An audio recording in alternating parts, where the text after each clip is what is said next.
नमस्कार दोस्तों, आज हम बात करेंगे वेरिकोसील की। वेरिकोसील एक कंडीशन है जिसमें टेस्टुलर वेन्स डायलेटेड और टॉर्चुअस हो जाती हैं। ऐसे में इन वेन्स में प्रॉपर ब्लड फ्लो नहीं हो पाता, प्रॉपर ब्लड की क्लियरेंस टेस्टिस से रुक जाती है, जिससे टेस्टिस में इम्प्योरिटीज़ इकट्ठी हो जाती हैं और ये इम्प्योरिटीज़ टेस्टिस को डैमेज करती हैं। टेस्टिस की वजह से हार्मोनल प्रॉब्लम होने लगती हैं और फर्टिलिटी प्रॉब्लम्स भी होने लगती हैं। साथ के साथ अलग अलग तरह के सिम्टम्स डेवलप होने लगते हैं। इस कंडीशन को हम वेरिकोसील कहते हैं। सो वेरिकोसील क्या होता है?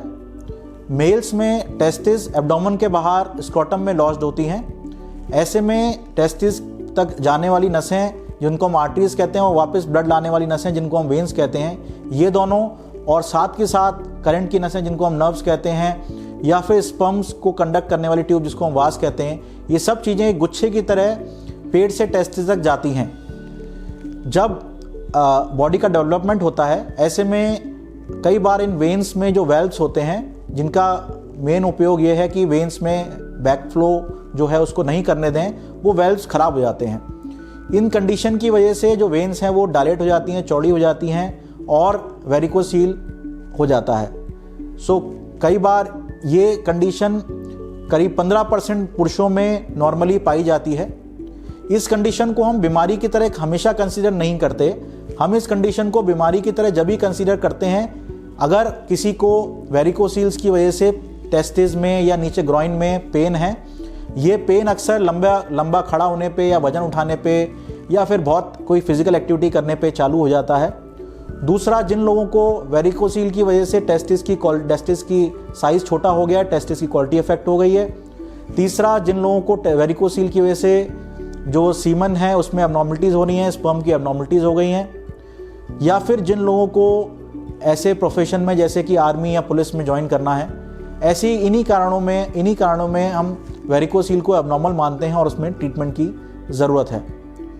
सो वेरिकोसील में ट्रीटमेंट जो होता है वो सर्जरी ही होता है। सर्जरी में हम वेरिकोसील्स को बांध देते हैं जिससे कि उनमें बैक फ्लो जो होता है वो बंद हो जाता है।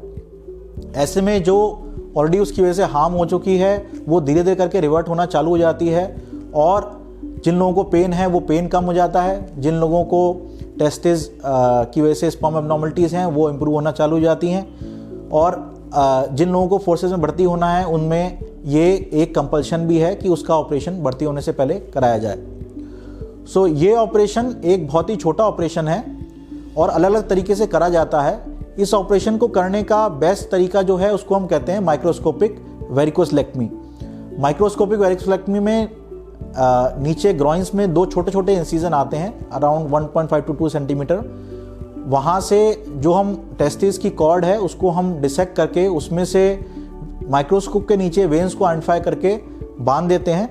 मेन एम माइक्रोस्कोप यूज़ करने का ये होता है कि हम कॉर्ड के किसी और स्ट्रक्चर्स को डैमेज नहीं करें, जैसे कि नर्व्स हैं या लिम्फेटिक्स हैं या टेस्टिस की आर्टरी है, क्योंकि वेरिकोसील सर्जरी करने के और जो तरीके हैं उनमें इस चीज़ों का ध्यान नहीं रखा जाता, जिससे कि वेरिकोसील रेकरेंस का या वेरिकोसील दोबारा बनने का चांस बहुत हाई हो जाता है। साथ के साथ कॉम्प्लिकेशंस जैसे टेस्टुलर डैमेज या हाइड्रोसील, इन दोनों का इंसिडेंस भी बहुत हाई है। सो दोस्तों, अगर आपको वेरिकोसील या आपको ये इससे रिलेटेड कोई भी क्वेरी है या कोई परेशानी है तो आप प्लीज़ कमेंट्स लिखें, कमेंट्स में मेंशन करें। अगर आपको वीडियो पसंद आया हो तो लाइक, शेयर और सब्सक्राइब करें। Thank you.